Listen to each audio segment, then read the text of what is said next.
हे जे गावठी वेण आहे तर हे पारंपरिक जुनं आहे. हे जुनं ते सोनं कुठंच राहिलं नाही, कुठंच नाही राहिलं. लोक सगळे नवीनच्या मागे लागले. पण जे आपले वेण आहे जे नवीन निघते त्याला खत औषधं तेवढेच लागतात. पण हे जे आपलं जुनं आहे हे आपल्या शरीराला पण चांगलं आहे, आरोग्याला पण चांगलं आहे. आणि हे नुसतं मातीवर टाकलं तरी ते उगून येतं. त्याला नुसतं शेणखताचा जरी आधार भेटला तरी त्याचं पीक येतं. आणि हे कमी पाणी येणारे वाण, हवे येणारे वाण आणि पारंपरिक हे 3 पिढीपासून जतन केलेले का जे आपल्या आरोग्याला चांगले हेच वाण मी जतन केले. आणि याचं व्याज देऊन घेऊन समाजापासून चालेल. तर आपण हे जुनं काय आपण निसर्गाला सगळं विसरले तर आपण बदललो तर निसर्ग सुद्धा बदलले. आता कधी पाऊस पडतो कधी गारपीट होती. मग आपण सुद्धा निसर्गाला धरून चाललं पाहिजे.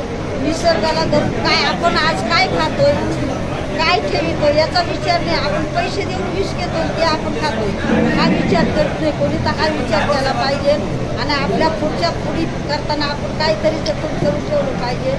आणि ही काळी माती आपल्या अन्न देते माते आपल्या आई हिचं आरोग्य राखलं पाहिजे.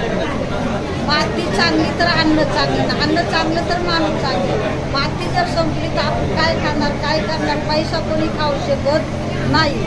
मग याच्यासाठी तुमची आमची सगळ्याची अन्न देते माते तिचं आरोग्य आपण सगळं राखलं पाहिजे. तिला आपण जपलं पाहिजे आणि पुढची पिढी आपली सुखासमाधानात राहिली पाहिजे. याच्यासाठी एक आम्ही सुरू केले. त्याला तुमची आमची सगळ्याची मदत पाहिजे. धन्यवाद. राष्ट्रपती तुम्हाला काय कशासाठी काय राष्ट्रपती पुरस्कार भेटला. एक मी शाळा नाही शिकले पण एक निसर्गाची शाळा शिकले. एक काळ्या मातीचं नातं जोडलं.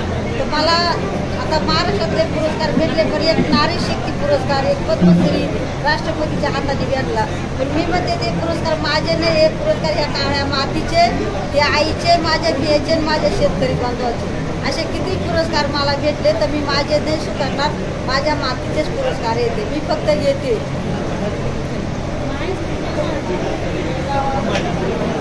बरं कडधान्य कुठे मिळतील सगळी कडधान्य आता थोडे आमच्याकडे काय देते नाही. नाचणी वरण हे आमच्याकडे बाकी आता आहे.